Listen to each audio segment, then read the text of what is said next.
一位62岁的阿妈，退休后与老伴过着简单的生活。她有一个维持多年的早餐习惯，每天早晨固定吃同样的东西。她总觉得早饭这样吃方便又美味，从没想过会有什么问题。然而，谁能料到，短短3年后，这位原本身体硬朗的阿妈，却因为慢性肾衰竭撒手人寰。这起悲剧震惊了照顾她的医生和家人。医生在病房门口含着泪水告诫众人，千万别再这么吃早餐了。他强调，有4种常见的早餐比吃糖还要毒，长期食用会一步步掏空你的肾脏，等到问题爆发时再后悔就太迟了。很多人都知道高糖饮食对健康有害，吃太多糖会导致肥胖和糖尿病。然而您可能不知道，有几种我们日常常吃的早餐比糖更伤身。上面提到的阿妈就是因为天天早餐吃了其中一种隐形杀手，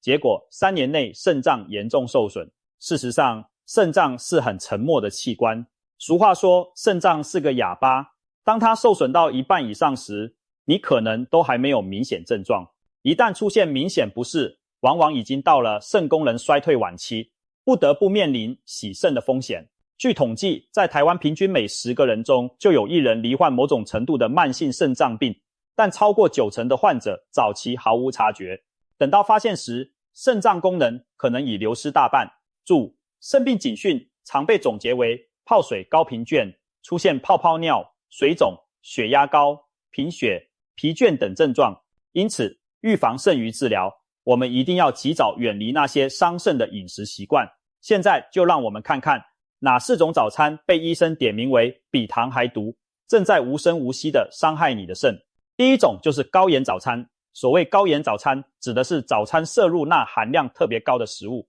很多人早上喜欢来一碗热腾腾的白粥配咸菜、腌菜，或者夹一块腌制肉配饭团，再喝碗味噌汤，觉得这样开胃又下饭。然而，这类传统早餐虽然重口味，却暗藏对肾脏的巨大伤害。上述那位阿妈生前最爱的早餐，正是稀饭配腌萝卜之类的咸菜。她每一天都离不开那碟咸滋滋的腌菜，结果日积月累，肾脏不堪重负。为什么高盐饮食这么伤肾呢？原因有几点。首先，钠摄取过量会打乱体内水分平衡。早餐吃下过咸的食物后，身体为了平衡盐分，你会异常口渴，促使大量饮水。但即使大量喝水，也很难立即冲淡体内的高钠浓度。结果是血液变得偏向高渗透压，细胞脱水，人体处于一种半脱水状态。而早晨本来就是身体开始新陈代谢的重要时刻，如果这时缺水，肾脏得不到充足水分来帮助排毒和代谢，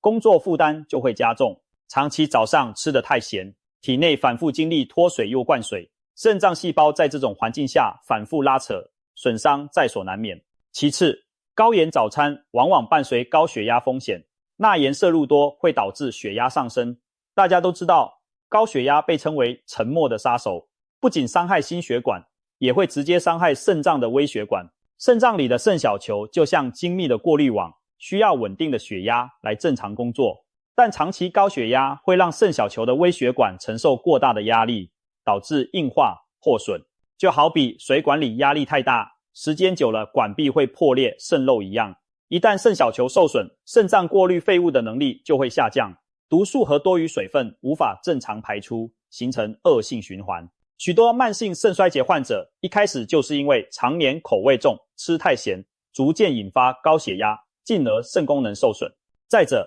高盐的腌制食品还含有不少亚硝酸盐等添加物，比如腌菜、酱菜，为了风味和防腐，通常盐分极高，亚硝酸盐含量也高。这类物质不但可能提高胃癌、食道癌等风险，对肾脏也极为不利，因为肾脏要额外努力排出这些防腐剂，添加物长期下来增加了代谢负担。而且亚硝酸盐在体内代谢后会产生硝酸根等需要肾脏排泄的化学物，对肾细胞有一定毒性。换句话说，每天早上吃腌肉腌菜，就等于每天都在给肾脏喂毒。举个例子，加工肉类就是典型的高盐、高亚硝酸盐食品。不少人喜欢早餐来片火腿或香肠夹面包，看似有蛋白质很营养，但其实这些加工肉咸味重，里面隐藏大量钠和磷酸盐。钠我们刚提了，磷酸盐则是加工肉，为了保色保鲜常加的成分，过量磷对肾脏的伤害同样严重。有研究追踪了几万人的饮食，结果发现每天红肉、牛猪、羊肉吃最多的人罹患末期肾病的风险比吃最少的人高出了40%，而这其中又以加工红肉危害最大。所以如果您的早餐经常是培根、香肠、肉松这类加工肉品，千万要警惕，长期下来它们对肾脏的伤害不亚于慢性毒药。医生建议红肉摄取要适量，一周最好不要超过约3-4份掌心大小的量，而且尽量避免加工肉当日常早餐。最后，早餐吃得太咸还有一个隐患，影响对其他营养的吸收。早上是需要均衡营养补充能量的时段，如果一顿早餐大部分都是咸菜这类高盐低纤维的食物，可能没有摄入足够优质蛋白和维生素，盐分过高也会干扰胃肠对钙、镁、钾等矿物质的吸收，长期可能导致营养不良、骨质疏松等问题。而营养不良本身也会让肾脏更脆弱，无法承担额外负荷。简而言之，早晨这一餐千万不要吃得太重口味，偶尔吃点腌制品没关系，但千万别天天当主角。要保护肾脏，我们得让它从清早开始就轻松一点。第二种是油炸早餐，香酥可口的油炸食物是不少人的心头好，无论是中式的油条、油饼、煎饺，还是西式的炸鸡块、甜甜圈，很多人早餐就爱这一口脆香。然而美味的背后隐藏着对肾脏的巨大威胁。医生警告，经常吃油炸当早餐，对肾的伤害不亚于在喝油。油炸食品最大的问题是脂肪含量极高，以一根传统油条为例，制作时经过高温油炸，会吸收大量食用油，吃一根油条相当于喝下好几汤匙油。早晨空腹摄入这么多油脂，身体一时消化不了，就会堆积起来。长期以往，你的体重直线上升，变得肥胖，而肥胖本身就会增加高血压、糖尿病的风险，这些都是肾脏的大敌。更直接的是，大量油脂会干扰肾脏正常工作。肾脏的主要任务是过滤血液，排出废物和多余水分，但当血液里脂肪浓度过高时，就像混了油的汤汁一样粘稠，肾脏的过滤网容易被这些脂肪微粒粘住、堵塞，长期血脂偏高，肾小球会逐渐硬化、阻塞，导致肾滤过率下降。此外，高油饮食容易导致血胆固醇、甘油三酯升高，加速动脉粥样硬化。肾脏内的微血管如果发生动脉硬化，将使肾脏供血不足，功能退化得更快。可以说，天天油条配烧饼，看似满足了口腹之欲，实际上就是在一步步破坏自己的肾脏。除了油脂本身，油炸过程中产生的有害物质也不可忽视。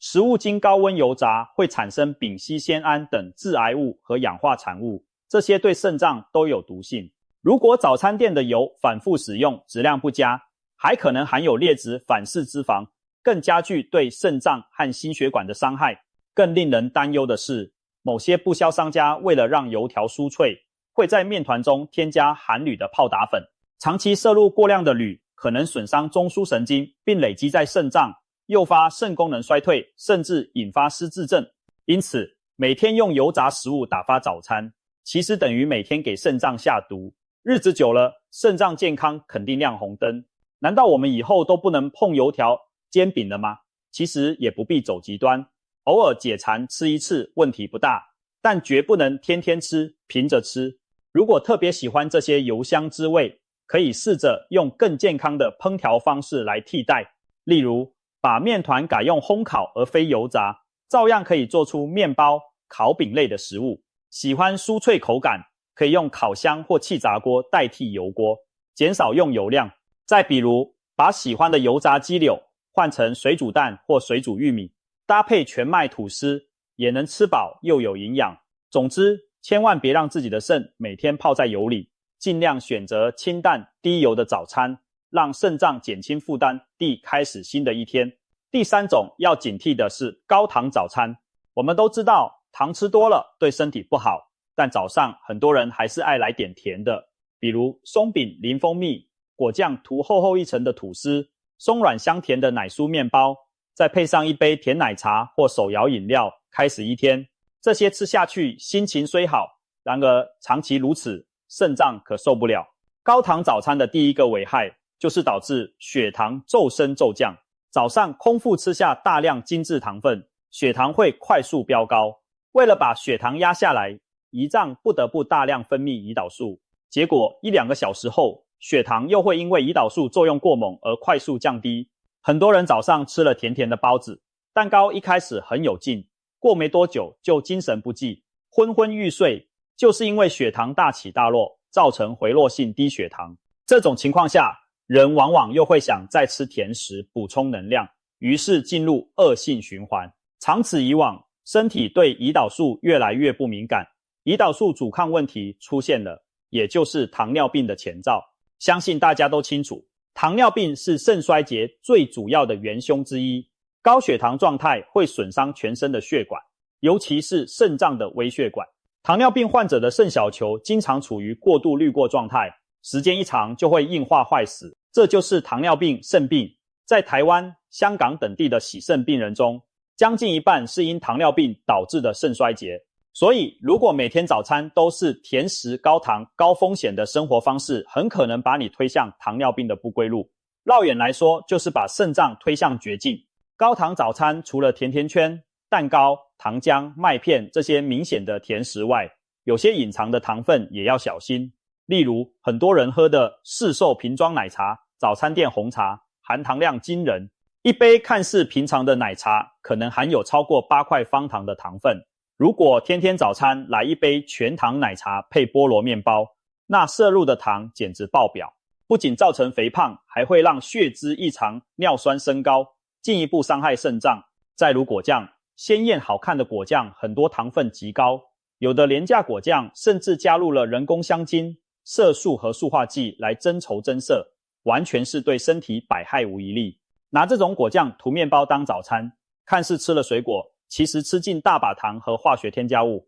让肾脏帮你卖力代谢排毒。为了肾脏健康，我们应该尽量避免高糖的早餐，尤其是中老年人更要管住嘴，不要早上还当自己小孩子在吃零食糖果。有甜食癖的人可以选择天然低糖的替代品，例如用原味优格拌新鲜水果丁代替奶油面包，用低糖高纤的谷物麦片代替香甜玉米片，渴了就喝白开水或无糖茶饮，少碰含糖饮料。如果实在想喝奶茶咖啡，也尽量要求无糖或微糖，慢慢训练自己的味蕾，吃得清淡一点，没那么甜，健康会大有改善。毕竟早餐吃甜是种享受没错，但长年累月的高糖享受，最终很可能换来的是病痛折磨。糖的危害大家不陌生，而高糖早餐对肾的伤害更是隐秘而深远，千万不要掉以轻心。最后一种上榜的是不少勤俭人士容易踩雷的隔夜早餐。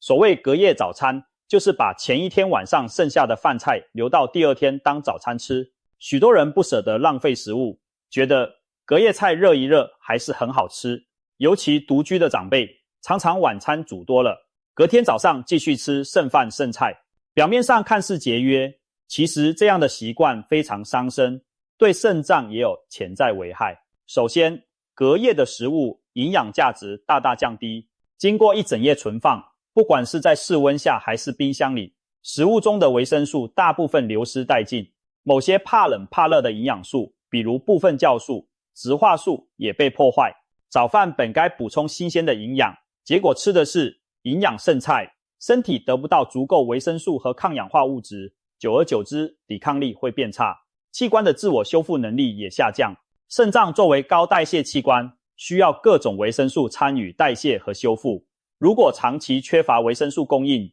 肾组织的恢复能力会变弱，更容易受损。其次，隔夜饭菜容易滋生细菌，如果保存不当，剩菜里细菌数量可能爆炸式增长，就算放冰箱，某些耐冷的致病菌仍会慢慢繁殖。早餐草草把隔夜菜热一下，其实不一定能杀光所有细菌。一旦吃下被细菌污染的饭菜，轻则引起肠胃不适，像拉肚子、反胃呕吐，重则可能食物中毒。有些严重的食物中毒会导致脱水和电解质紊乱，对肾脏也是很大的打击。急性肠胃炎严重呕吐腹泻时，肾脏因为缺血缺水可能发生急性肾损伤。虽然一般情况下不至于这么极端，但反复的小感染、小中毒对身体各器官也都是伤害。另外一个关键问题是亚硝酸盐。我们刚刚在高盐早餐中提到，腌制品里亚硝酸盐高，而普通的隔夜菜，特别是绿叶蔬菜，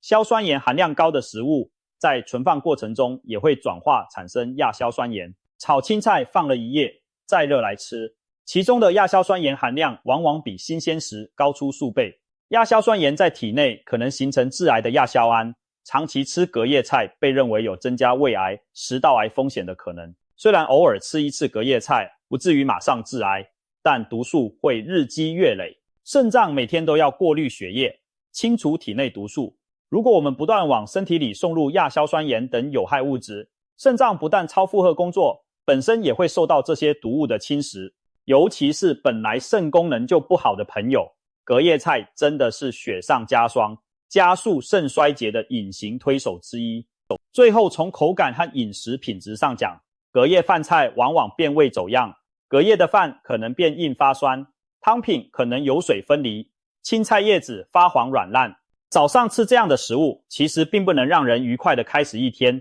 反而可能因为味道不好影响食欲，吃得不开心，身体也不会开心，肾上腺素、皮质醇等压力荷尔蒙的分泌都可能受到影响，长期可能间接损害身体的调节机能。当然，这点影响相对前面几条算小，但我们既然追求健康，就应该尽量吃新鲜，把昨天剩菜留到今天，不但营养差，风险高，也失去了早餐应有的新鲜美味。综上，隔夜食物当早餐对健康非常不利。也许有人会说，自己吃隔夜菜多年也没出啥问题，但风险累积往往是悄无声息的，一旦某天引爆，可能就是癌症或肾病找上门，那时才追悔莫及。其实避免隔夜菜浪费的方法有很多，少煮一点，将剩菜创意改造为新菜，或者干脆把剩菜冷冻保存，下次做配料，都比隔天直接吃来得好。总之，不要再把冰冷的隔夜菜当作早餐主食了，